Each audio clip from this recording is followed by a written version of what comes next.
রথযাত্রার দিন কাছে, তাই রানী রাজাকে বললে, চলো রথ দেখতে যাই।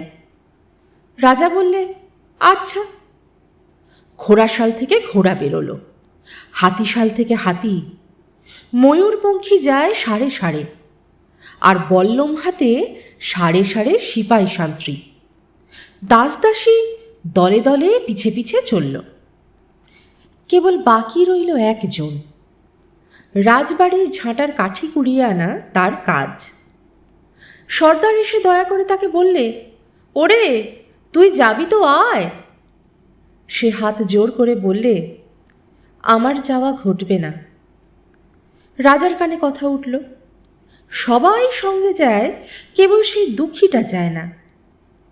রাজা দয়া করে মন্ত্রীকে বললে, ওকেও ডেকে নিও। রাস্তার ধারে তার বাড়ি। হাতি যখন সেইখানে পৌঁছালো, মন্ত্রী তাকে ডেকে বললে, ওরে দুঃখী, ঠাকুর দেখবি চল। সে হাত জোর করে বলল, কত চলব? ঠাকুরের দুয়ার পর্যন্ত পৌঁছই এমন সাধ্য কি আমার আছে? মন্ত্রী বললে, ভয় কি রে তোর, রাজার সঙ্গে চলবি? সে বললে, সর্বনাশ, রাজার পথ কি আমার পথ?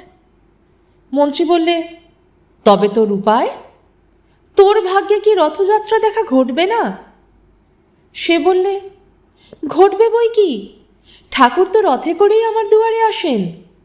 মন্ত্রী হেসে উঠল, বললে, তোর দুয়ারে রথের চিহ্ন কই?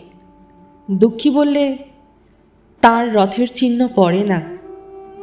মন্ত্রী বললে, কেন বলতো? দুঃখী বললে, তিনি যে আসেন পুষ্পক রথে। মন্ত্রী বললে, কই রে সেই রথ? দুঃখী দেখিয়ে দিলে, তার দুয়ারের দুই পাশে দুটি সূর্যমুখী ফুটে আছে।